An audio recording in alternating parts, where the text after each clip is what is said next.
Indiana Fever HC gets totally frank about playing Caitlin Clark off the ball after her 10-point game versus Valkyries. The Indiana Fever locker room seems to have slipped into hibernation mode after their massive 2025 Commissioner's Cup win. After all, not only did they defeat the defending champions, but also ousted one of the top-ranked teams in the W by a 15-point margin. However, this victory came at a price. While it silenced the unnecessary chatter surrounding the team's incompetence, the win also doused the team's fire to perform better. That 2-point loss against the Sparks? Brutal. Now, things went further downhill when Caitlin Clark joined the active roster. Touted as one of the worst performances of the season, the Indiana Fever massively struggled against the Golden State Valkyries today. But it all started in the first quarter, with Clark losing control and hitting the floor. This set the precedent for what lay in store for the team. While they managed to dominate the first quarter, 23-21, the Valkyries killed even the Fever's faintest hopes of winning, and as a result, the team landed with an 80-61 loss in their belt. With that, the Fever recorded their second fewest points of the season. And while Clark took the entire blame on behalf of the locker room in a post-game interview, head coach Stephanie White was not impressed. Having said that, morose sports media took to X and broke some important news. As someone who aspires to clinch a league title, White decided to make significant locker room changes. "I like the ability to have two primary on the floor being able to give the opponent different looks," HC White confessed in a post-game interview.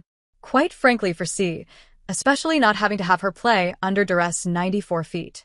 "We'll continue to work on that." Needless to say, fans will now watch Clark play off ball on the hardwood. This news comes as a shock to fans and reporters alike. After all, the 2024 Rookie of the Year has been a primary ball handler for the franchise. But things looked difficult after Clark went just 4 of 12 from the field for 10 points, with 6 assists and 5 rebounds against the Valkyries in 25 minutes. Moreover, this technique of keeping Clark off the ball will propel the Fever into creating more plays. White had discussed this option a day prior to the tip-off against the Valkyries. If she's in action off the ball, or even if she's spacing the floor off the ball, she's going to open up things for everybody else, HC White had said.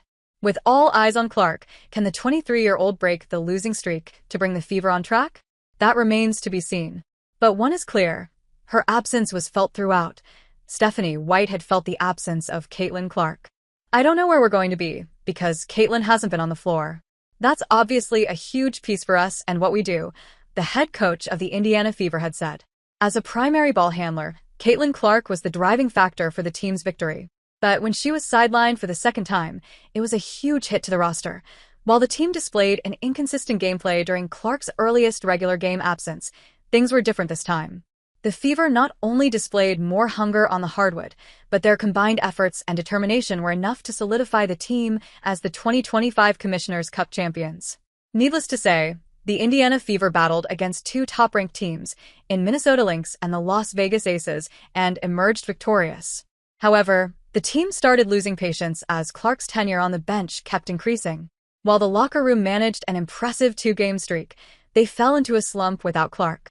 As a result, the Fever garnered a glaring 2-point deficit against the Los Angeles Sparks.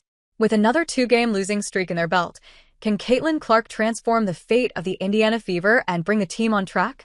While the brutal 80-61 loss against the Golden State Valkyries poses a major threat to the storybook run, is today's loss a warning bell or just a pebble in the road? Only time will tell.